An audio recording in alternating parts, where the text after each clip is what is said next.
திருவாரூரில் ரோட் ஷோவில் ஈடுபட்டுள்ள முதலமைச்சர் மு.க.ஸ்டாலின் அவர்களுக்கு பொதுமக்கள் உற்சாக வரவேற்பு அளித்து வருகின்றனர்.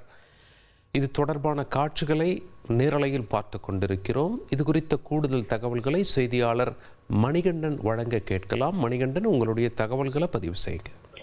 வணக்கம். தமிழக முதல்வர் மு.க.ஸ்டாலின் அவர்கள் மாநிலம் முழுவதும் ஒவ்வொரு மாவட்டமாக சுற்றுப்பயணம் செய்து கட்சி நிகழ்ச்சிகள் மற்றும் அரசு நிகழ்ச்சியில் கலந்து கொண்டு நலத்திட்ட உதவிகளை வழங்கி வருகிறார். இந்த நிலையில் 2 நாள் சுற்றுப்பயணமாக திருவாரூருக்கு இன்று மதியம் தமிழக முதலமைச்சர் மு.க.ஸ்டாலின் அவர்கள் வருகை தந்துள்ளார்.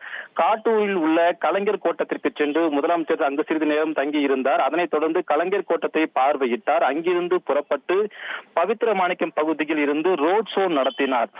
பவித்திர மாணிக்கத்தில் உள்ள பள்ளி, கல்லூரி மாணவ மாணவிகள் வழி நெடுகிலும் இருந்த பொதுமக்கள் முதலமைச்சரை சந்தித்து கோரிக்கை மனு அளித்தனர்.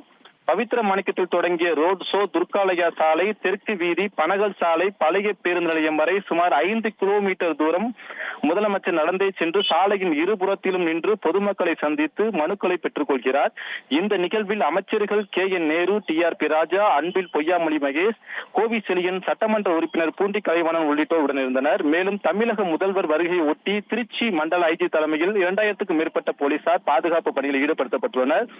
ரோட் ஷோ நிகழ்ச்சியை முடித்துவிட்டு அங்கிருந்து மேம்பாலத்தில் புதியதாக 9 அடி உயரமுள்ள முன்னாள் முதல்வர் கருணாநிதியின் அவர்களின் வெண்கல திருவுருவ சிலையை திறந்து வைக்கிறார் என்பது குறிப்பிடத்தக்கது.